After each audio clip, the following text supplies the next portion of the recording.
All right, brother. Welcome back, dude. It's Friday. Feeling nicey. Old John Gruden special. Have you seen those videos? Yeah, I saw didn't Barstool sign him? Yeah, it's huge. Yeah, I it's mean, what a power move. yeah, I need to get close to the mic here, but who would have thought that John Gruden, the trajectory of his career would have him end up at Barstool Sports? Just so they drew it up. Let me fix my. Got the light in the office today so I can look, pristine on camera. A lot of Yeah, people were messaging me, asking me like, "Yo, I know you're a good-looking dude, but I feel like you could look better," and that's why I'm bringing in the ring light today. I don't know if you can probably block in the reflection, but how we doing, dude? How's the week going? it's going good, dude. Just got a clear to close on a file like 30 minutes ago, which was just sweet. It's an investor client of mine that we've done probably 6 or 7 loans for at this point. And so getting one done, got a couple more queued up for him. So I love those deals, the ones you got to get a little bit more creative on, do bank statement loans and stuff like that. They're moving and shaking, always picking up properties, doing remodels, pulling cash out and doing fun stuff. So it's cool to kind of get in with some people like that A, kind of help, feed the business over time. And then B, it's cool to just kind of see what they're doing, always talk shop and just bounce ideas off each other because we're trying to do a lot of the same things. Yeah, do a good job, and then they're clients for life. You don't have to worry about them leaving you as long as you take care of them, answer the phone. Yeah, 100%. How about Sweet, you? dude. What's going on? What's going on with you, brother? Just another day in the life, baby. Things are getting a little slower now that we're getting towards the end of the year. It seems like a lot of people in the sales industry or just in real estate agents, loan officers, insurance agents. About that time, start clocking out, and say, I'm going to wait till next year. So I've actually been doing the opposite. I'm not saying that as like a look at me, but more of just, I'm going to try to take advantage of people not working and be the only one that is working. Just setting up goals for next year, making calls, talking to past clients, still getting no sleep. So if anyone has any recs on baby tricks, I'm all ears. Aside from that, just making do with what we got. Went on a little 6 mile run today with my boy Mike. We're gonna try to shoot for 8, and by 6 I was gassed. I feel like I don't really run as often as I wish I did, as much as I wish I did. But the weather right now is just so pristine. It's about 60 degrees at 8 a.m. Which is just Yeah, it's money. perfect. So I don't know. Kicked around doing I know you're doing the marathon in April. Yep. Might have to start prepping for that. We'll see. I don't know why we decide to like just screw up our bodies and just go through hell. But I guess that's what's fun for us. It's like you get to a certain age where you just like, why would you not want to just destroy your body and do something challenging, right? Yeah, well, hey, I'm trying to actually train this time and not just do it after not running for like 6 months and just go run one. So I'm taking this one seriously because it did screw me up so bad last time. Between that and the Goggins, I had to go to the doctor at some point within the last couple of years, and they said like they think I have a bunch of like kind of small tears throughout my hamstring, things like that. And of course, don't do anything about it and just keep hammering it. But Yeah, make it worse. yeah, but so I'm gonna at least train really gradually up to this one to try and do it right rather than make it through to mile 20 to have my legs blow up and then being like walking in the most excruciating pain for 6 more miles. Dude, the question I think I want to know, and what a lot of the viewers might want to know, is, are you going to run it back in the full sweatsuit? I don't think I can do that in Hawaii, no. I feel like you got to. I feel like that's like your staple now. Dude, I don't know. We'll see what I can drum up, but no, The I'm amount of I'm pumped, dude. sweat you probably lost, the amount of calories you burned, and the amount of weight you lost from doing that, it's probably like double what an average marathon runner that's wearing shorts and a tank is. Well, I just had to go into my dude. I don't know. I like a hood when I run. I like a hood to be able to like have it low with headphones over it, so like I don't see other people because when you're running Just like want to along lock in. along a road and there's all these people and cars and stuff, like just all the eye contact. I like to just look down ahead of me and not look at anyone or just have to like smile or wave. I just like to get in the zone. So I love a Dude, hood. it's so funny how small of like an inconvenience or like a little minor detail when you're running is once you're past, like, for me it's like 8 to 10 miles, and then anything after that I'm just cooked. Like I'm Mhm. ready to be done. But like a little rock or like somebody that runs in your way that you have to adjust your line on. Dude, after 10 miles, your legs are shot. All you want to do is you don't want any inconsistency in that. Yeah. So I feel you, dude. I can't argue the hood. Dude, I might try it on my next one. speaking of, I know you talked about this recently, well, and I might have laughed at you a little bit. Well, now I'm part of the club. I was on a run yesterday because I'm slowly trying to start running again with that coming up in a few months. I got a call from a client while I was running, and I looked down just because it like started ringing super loud in my headphones. So I just looked down to like not cancel it, but like send it to voicemail. And Yeah. just that small look down, the next thing I knew, I was just on the ground.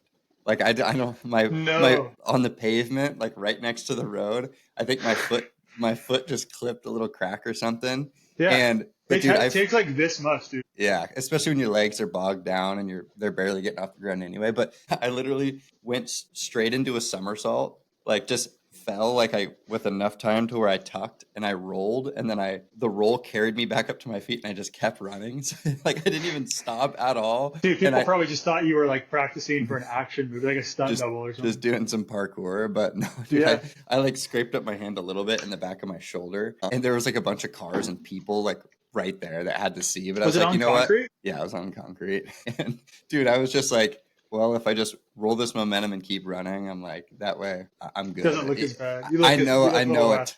I know a ton of people saw it though, but I was like, hey, just keep running, don't look back, baby.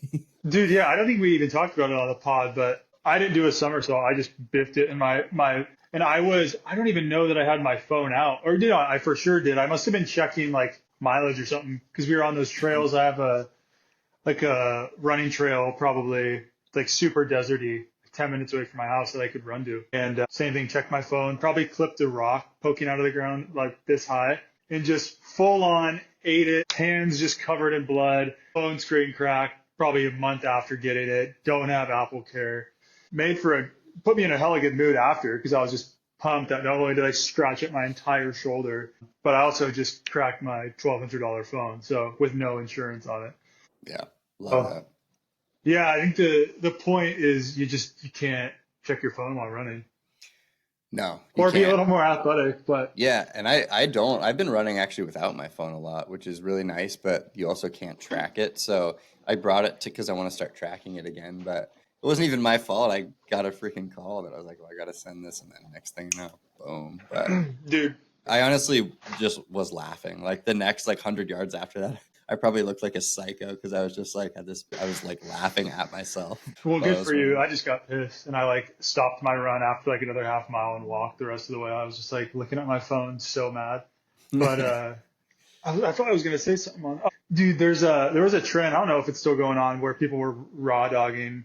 It'd be like just raw dog to flight, and it was Yeah, like it'd be like 6 hours, no phone, no headphones, just staring at the back of yeah, the chair.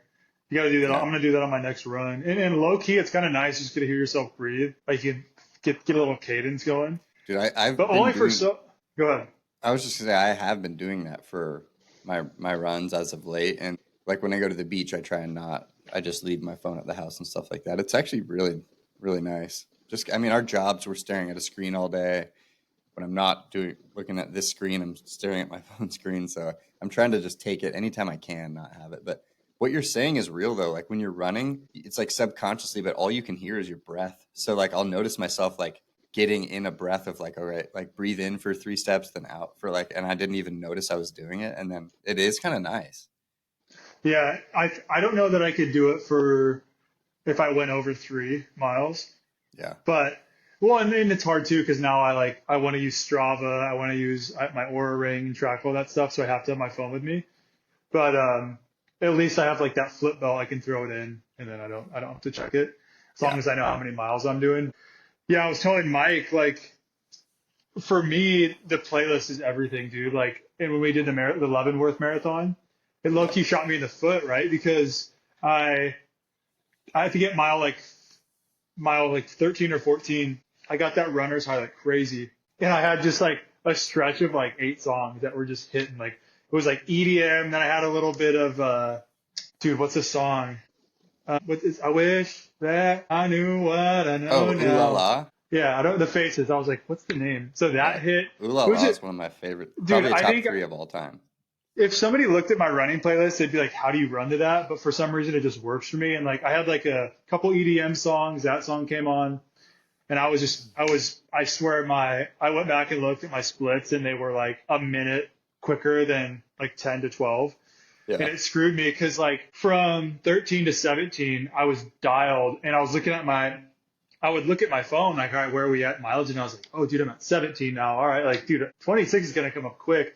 Then I hit 22, and it was all downhill from there. But Yeah. first one, we both now, well, you'd run a marathon before, but I think it was a good learning lesson for sure. Yeah, no, 100%. And really quick call out, Ooh La La by the Faces could easily be the buy of the week. That's a top three song for me all time. Like I always play that. Me and my brothers and dad do like every Christmas Eve we go snowboarding, and I bring a speaker like in my jacket pocket, and that song, like my brothers love it too. Like that song is always just hits so different on that day. But one of my favorite songs. I'm going to keep it real quick because we got another segment to get into. But same thing when we were running that marathon. Remember, you guys were all ahead of me, and then I came zooming past you guys, and I was like, I gotta keep riding this. I want to Yeah, hang out with you, but I got to keep riding this because I know my legs are gonna blow up. So I want to basically yeah, get as get as far far as you can go. as I can before they do. And then so I zoomed past you guys, and then of course a few miles later, you guys all come back, and I'm like, you guys Yeah, pass me right back. So it's kind of funny how that works. And that marathon,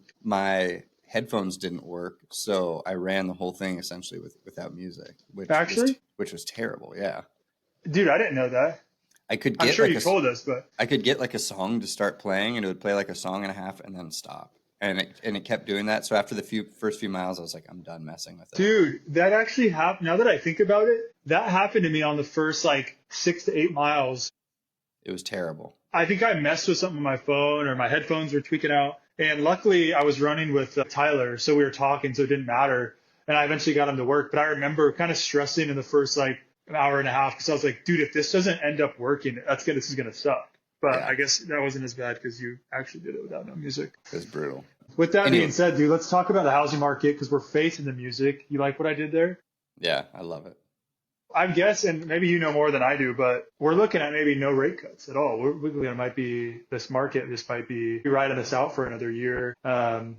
With some of the news and predictions that I'm hearing, what are your thoughts on that? What do you know that I don't know? It's a good question. I would have to look because I haven't looked probably since the last one at. I have a website that I like to check that kind of has all the top economists kind of for each Fed meeting what they predict the rate will be at after and this is once again the Fed funds rate, not mortgage rates.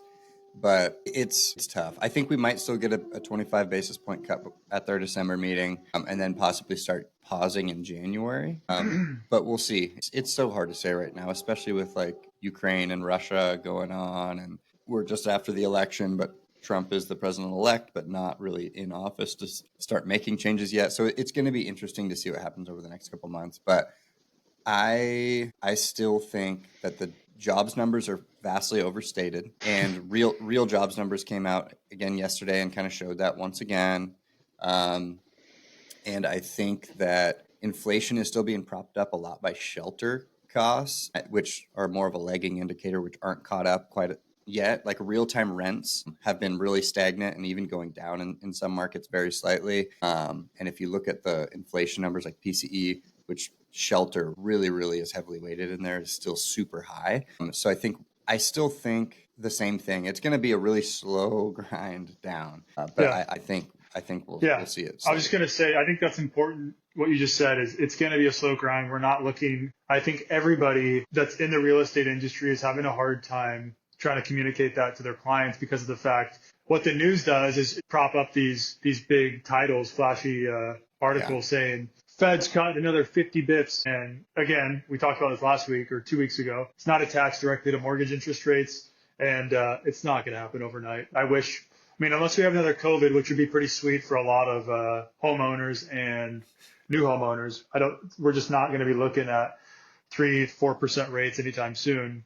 I wanted to talk about real quick, and then we'll kind of wrap up the housing segment, just because I know we've touched on quite a bit of what the market trends have looked like over the last month. But I think it's just important to note And I'm bringing this up because I see a lot of loan officers and a lot of real estate agents post on social media, and they're preaching to their clients like, you need to buy now, like buy now, you need to buy before the dip. And I just want to say, if you're listening to this and you are trying to buy within the next couple of months, nobody knows what rates are going to do. Like, and that's as weird as that sounds. No one has any idea. Even these like professionals or people coming out with these articles that are studying the markets and what their trends are, they're still guessing. It's all a crystal ball. And so I think what's important is the basics, which we've probably talked about every other episode, which is if your payment looks good, you got the money to do it, and you found the right house, pull the trigger, because at the end of the day, timing the market is better than timing the market. And when rates drop, you're going to see your home's value appreciate. And that's all we can do. I had a couple conversations with actually a buddy we went to high school with a couple days ago. He's trying to purchase pretty soon. And I just told him, I'm like, hey, I'm going to give you all this info. I told him I bought in December, so I personally think buying, when the market's slower is a better option. But everyone has their own opinion. So do it when the timing's right and make your decision. But I don't know. I get kind of frustrated when I see people in our industry that are labeled as professionals, which we all are, but it just seems like unrealistic and a little like pushy when you don't really know. And it can come back to bite you in the ass when you're telling somebody to do something and it doesn't end up being true. Yeah. And I make sure to really protect myself with all that too. I tell people, because a lot of people will ask for the advice that, their clients, because this is what we do every day. And I always make sure to say like, hey, if it were my money, this is what I would probably do. This is in your situation. But once again, you and myself might have different risk tolerance. We might have, different goals with the property or whatever. So at the end of the day, I'm not paying your mortgage every month. Your real estate is not paying your mortgage every month. Your uncle that's giving you advice is not paying your mortgage every month. You need to do at the end of the day what you think is best, because you are the one paying the mortgage every month, and that is the most important thing. And then I'll give them what I would do in that situation, but I always preface it with that. And I will say, like you talked about, none of us know for sure what's going to happen. But when we got that dip in rates a couple months ago, I had reached out to a few of my clients and said, hey, this is your rate right now. This is what we could get you in at. I'd probably take advantage of this. And then what did we see? Some people listened, some people didn't.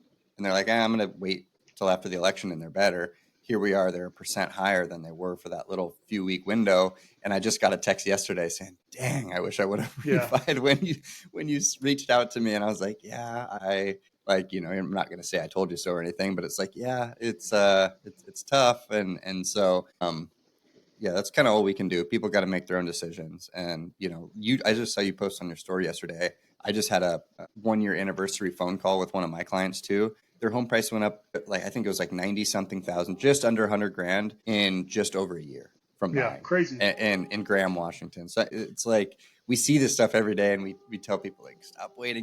Because those people that we talked to at that same time that waited a year, they just missed out on that same 100 grand. So it's just their salary by not doing anything. Yeah, exactly. Yeah. So, but it is what it is. People got to make the decisions for themselves. And if it's not the right time, then it's not the right time. Like we say, we're not super pushy, but it is hard when you are like I know that you'd be putting yourself in such a good situation to win and do really well, and they don't. But it's everybody's got a different journey, and it's got to be the right time for them and all that. So I think that's good. And I know we're getting up on time here. We have a new segment where we do the question of the week, and I actually got one from an Instagram story. So I'm going to shoot this one at you. Hit me. And this is, our buyer question of the week or listener question of the week. So all you listeners out there, when we post on Instagram or shoot us a text or call or whatever, if you've got a question that you want to hear answered on the pod, shoot them to us about anything. And this was a super good one and on point to what we're talking about here.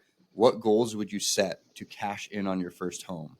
To say if you were going to want to, live in it for a few years and then buy your second one. So kind of how would you put yourself in the best situation to use your first home purchase, which might be a starter home, to leverage that a few years later into a nicer one? Yeah, I feel like my answer is not it might not be what people are looking for, because what I would say is again, we're going back to what we just talked about. It's so variable depending on who you're talking to. You might be I'll use me as an example. We got a new house because we just needed more space. It wasn't about renting our house out for more income, which was an added plus. And it wasn't about, what would be another reason? I don't know, upgrading the house necessarily. it's not like we needed we didn't like the home we were already in. It was more so just about long term. We're expanding our family, so we're going to have more bodies in the home, and we're going to have to buy eventually. So why would we put off purchasing that property? I think all that aside, for me personally, I'll give like my own reasoning behind it, and then you could probably piggyback off it. But I think for me it would be making sure that the next property that I buy, the mortgage payment isn't going to increase by a ton. Now, if you're going from a say 3-bed 2-bath to a 5-bed 4-bath, probably going to be your payment's probably going to go up, especially if you're buying now and you purchased in 2019 or 2020. But with that being said, I would want to make sure as well that the rental income that I'd be getting from the property I lived in is going to offset most of that. So again, that's what's going to allow that payment you're not going to see it increase by a ton. On the flip side, if you're selling at home, the thought is too that you're going to be getting a good chunk of change from that sale if you're deciding not to rent it out, which is going to have the same effect for you. You're going to be putting more money down, which is going to result in a lower loan amount, which is going to drive your payment down. So that, again, you can keep it pretty close to what you're currently paying. So I think it depends, because some people or some homeowners that I've dealt with don't want to create a portfolio. They don't want to hold on to properties, and they want one property. They don't want the headache. They don't want the work, and that's fine too. But for me, I would say if I can hold the property, get passive income coming from it, and then keeping my mortgage payment somewhat the same as what I was paying. And like I said, it's going to be hard too, especially in the market we're in now, but relatively the same. I think that would be when I would look to purchase my next home. Yeah, and I'll piggyback off that too, and I'll split this in two ways. Kind of like Goody said, if you're buying a home and it's going to be your starter home, build some equity, and you want to leverage that into a more of a forever home in a couple of years, you got two options. You can either hold that home as a rental and then use the cash flow from that to help you buy your forever home, or two, like you said, use the equity that you build in that home to buy your second one. So if it's a rental, buy a home that's in a good rental market that has, maybe a good walkability, a good neighborhood, somewhere where people actually want to live, because the more someone wants to live in that house, the higher rent you can get. Amenities are huge too. Like maybe you want to do that as a midterm rental, while you live there, slowly furnish the place over a couple years. Like I did with mine. I lived there for about 2 years. I put a sauna in, I put like a garage gym in, and that was what ended up selling it to the renter that moved in. Is they're like, hey, I love this garage gym. Like I can just see myself out here. And they ended up staying there for a year and getting, way more than what I would have for a typical long-term renter because of those nice furnishing. We put like a coffee bar in, all this cool stuff. So thinking of ways that you could create a little bit better of an experience for a renter, put yourself in their shoes, you can get more cash flow, which that can then help you afford to live in your next place. If you're going to sell it, similar things. How can you add value? Buy a place that maybe has those crappy, like, raggy carpets from the 70s and, a different paint in every room. That stuff anybody can do. It takes a few hours. All you got to do is take a paintbrush and go like this. It's pretty, anybody can figure that out. And putting in some new floors is pretty easy to do yourself, or if you want to just pay it, it's not super expensive.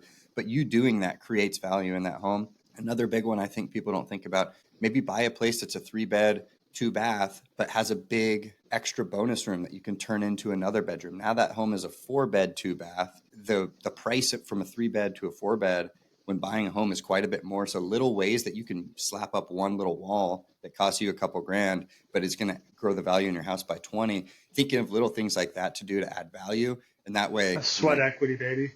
Yeah, you don't have to live in it super long. It can be 2 years later and you just made, a good chunk of change as well. So thinking of little things like that when you're identifying properties and letting your agent know, let your lender and agent know, what are your goals? Hey, I want to move into this property to sell it in 2 years. Then your whole team that's working with you knows what your goal is, so they can help you find properties that fit that goal. So I think that's another big one that I would say a lot of people don't think about. If you don't tell us what you're trying to do, we can't help you to the best of our ability. So I would say those would be kind of what I would say. Yeah, for sure. And it starts with an open line of communication, right? Making sure that they know, like, can't expect anybody, whether it's friends, family, or just clients that you've worked with, to reach out to you if you don't keep that line open and let them know, hey, I'm here to help. So all great stuff. I know you are a really good person to ask those kind of questions to, just because you did all that. Everything you practice what you preach, which is super important, and it builds trust with the clients you work with. So Yeah, I think anyone listening, if you have any other questions regarding like how to get into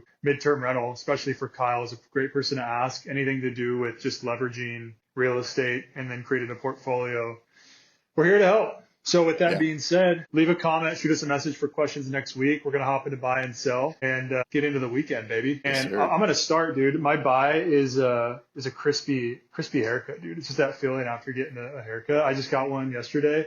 Tried to grow the hair out. I kept some. I got a little party in the back right now, which might show maybe the next episode. I don't want to. I feel like if I show it now, looking this crispy, I don't want to They're steal not, all the spotlight. they're, Yeah, they're not it's ready for that. exactly. So that's why I'm wearing a hat. But yeah, dude, something about just right after getting in the car, I'm looking in the rear view mirror, check out the sides. I'm catapulting myself in the weekend on a high note, and it feels good, dude. I don't know if you can say the same, but that's how I feel. I cannot, dude. You just inspired me. I gotta go. I think after this, I'm gonna walk down the street and get a haircut this afternoon. No, you can't do that. No, I'm going to. I'm gonna leave. I got some party in the back coming in. I'm gonna just do the sides because All right, Jasmine. now you're gonna make me show you. Actually, no, Yeah, I can't because I feel like my headphones are gonna disconnect.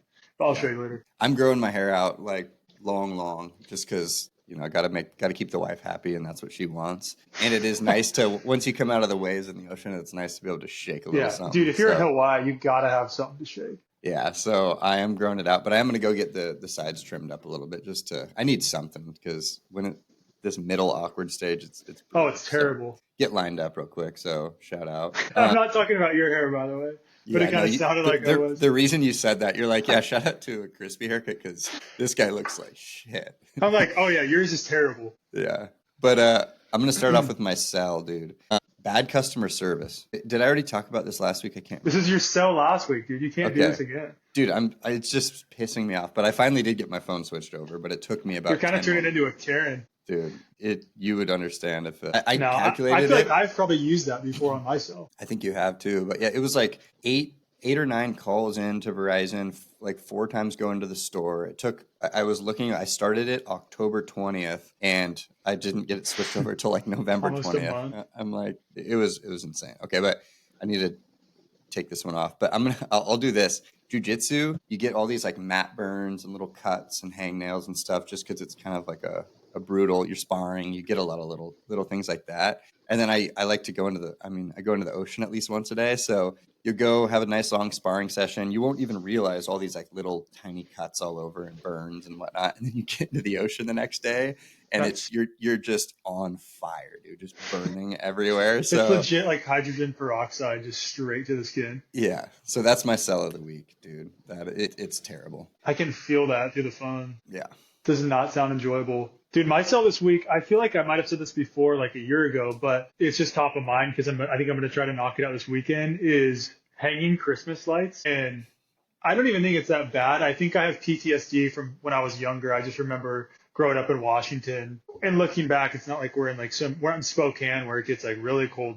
yeah, I just remember my dad being like Thursday or Friday, like, all right, Saturday we're hanging up lights. It being like a 4 to 5 hour thing and your fingers are just so numb. And like, yeah, as like a 12 or 13-year-old, like I'm not getting up on the ladder. So like, you're basically just sitting there, like being like I don't know, lack of better word. I don't know what kind of word to use for, just standing there, but you're just chilling, handing lights up, having them put in. So like, I've been putting it off the last couple of weeks. I know haven't even had Thanksgiving yet, but I'm just gonna knock it out early. Okay, get this, a couple houses down the road. They had these people, probably like three dudes setting up Christmas lights called AZ Christmas lights.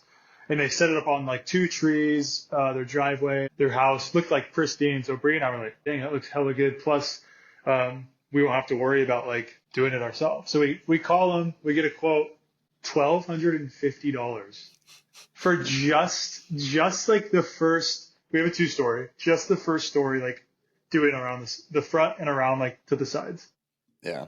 No trees, not the top. So long story short, that's my sell. I'm doing that this weekend. Maybe I'll have a little pick to update the fans on. But yeah, I don't know that I enjoy that stuff because it's tedious. It's not like putting a shelf together where you just have a manual and just do it. It's just, I don't know. For some reason, it's not enjoyable to me. Yeah, and a throwback to show how far me and Nick go back. I remember being at your house in like junior high or something, the day that we did your lights, and I think I helped a little bit like before I got picked up one day. So when you said that, it actually brought me back, which was Little kind of fun. throwback. All right, dude, my buy of the week to end us out here, golden kiwis, dude. No, I'm just I'm I just was kidding. like, yo, come on, dude.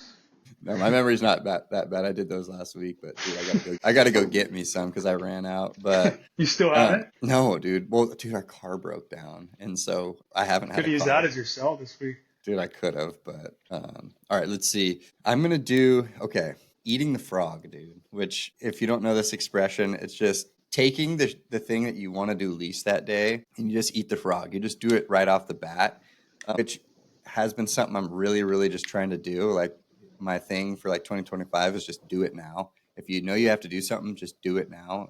And so eating the frog is my buy of the week. I've been doing it more and more, and just getting the thing that's most daunting about your day done right off the bat. And then you can just breathe and everything else is going to be easier, throughout the rest of the day. So that's been a massive one for me. Been loving that. And then also honorary buy of the week, shout out Logan Dozier for the listener question of this week. So just had to Yeah. had to throw a shout out to the boy. And Eat the Frog, dude. That's a great buy. Have you read that book? I haven't. I didn't know it was a Yeah, book. it's a super short book, and like it's pretty repetitive, like most self help books are. Yeah. But it might be worth checking out if you want to take a little bit of Kyle's advice and Eat the Frog. Dude, I struggled with that for a while. We read that book in my networking group, so every week we talk about the chapter we read, and That's cool. it helped me so much because I would do the same thing, but not even with hard stuff. It'd be like the problematic stuff where something came up on a file, and I'd get it at like 9 a.m. And I'd be like, oh, I don't want to make this call, and I'd wait till 3 or 4. And now it's like you got to rip the Band-Aid off, Yeah, baby. because when you don't, you're thinking about it. Like you Yeah, could it make it takes over then. your entire day. Yeah, or you could think about it for the next 5 hours and just do the same thing. So it's massive. I feel like What's that on? book could be literally one page. It's do the thing you don't want to do today, right now, this morning. Yeah, but then how would the author make money? You know, Yeah, exactly. we all got to pay some bills, baby. What's on the docket this weekend? No plans, which is my favorite thing. Being in Maui, a weekend with no plans is fantastic. So probably just hang out, do Hit the do a little beach. do a little diving tomorrow morning probably, and just trying to buy a surfboard possibly today, just an old used crappy one, and so I can start going and shredding. I like What it, about, dude. what about you? Oh man, might hang out with some friends tonight. Get no sleep like usual with the baby. Watch the Cougs tomorrow. I'm sitting in open house tomorrow from 11 to 2 in Tempe. If you're in Arizona, stop by. I got you with some coffee. Nice. And then Sunday, watch the Seahawks hopefully beat the Cardinals and take first place in the NFC West.